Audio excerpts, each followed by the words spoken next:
Questions in English, please? Yes, Rob? Felix, you've obviously coached by Tony Nadal, and he's obviously going to be playing Rafa in the next round. Just talk about the dynamic of that. Will it be quite awkward, do you think, for Tony? Or do you think you'll get some insight into how Rafa plays, given that you're coached by someone of his family? I don't know if I need insight on how Rafa plays, to be honest.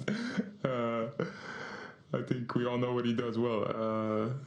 But I don't think Tony will, tell me anything new about how Rafa plays. But no, but we had the discussion, it was black and white from the first time we started working together. We know it was a possibility that eventually I would play Rafa when I'm working with Tony, and actually now he's also present here in this Grand Slam. But I think Tony will watch from a neutral place and enjoy the match. But yeah, for my part, it's another match, another opportunity to try to play a good match and win. But of course it's very difficult. But I don't know how Tony feels. Maybe we should ask him, but he hasn't talked to me about it. But I think also you have to remember, because I know this question is going to come quite a lot. So I just want to say that, for me, like Rafa's career and what he did with Tony is much bigger than the match tomorrow. I think we can all say that regardless of what happens tomorrow, I think we have to see like that it's much bigger than just this. I mean, what he did with his uncle, this match will not take anything away from both sides really, and I just think we need to see it as a bigger picture. It's one match, let's play, but his career and everything is much bigger than this.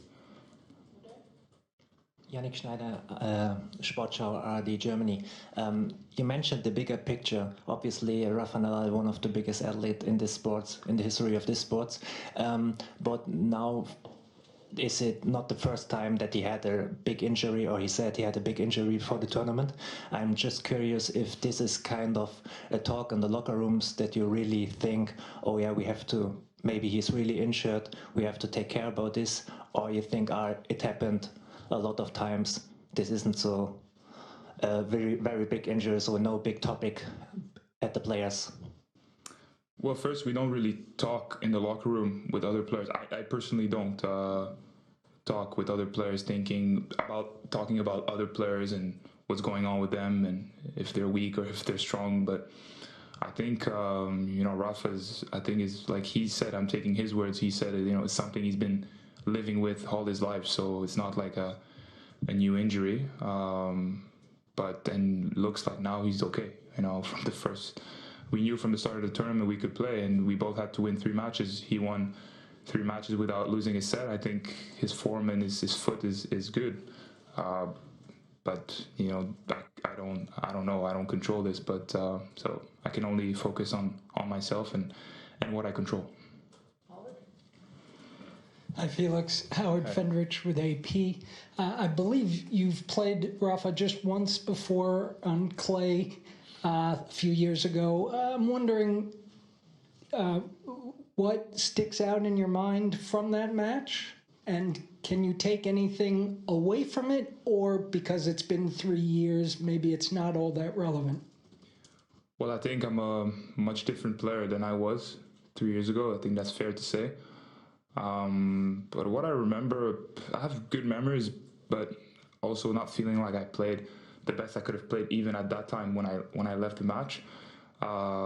He was also coming off, it was like his first match in a while, and so it was a bit tense to start. I was serving well. I remember I had 2 good starts of both sets, but eventually throughout the set, I just, as a young player, felt a lot of pressure, to hold my serve, and I started forcing my shots a little too much and forcing my targets, and he took advantage of it. And as soon as he broke me, he raised his level and gained confidence. And at the time, he just played much better than me on that given day. But yeah, I think I'm a much different player than I was 3 years ago. It was.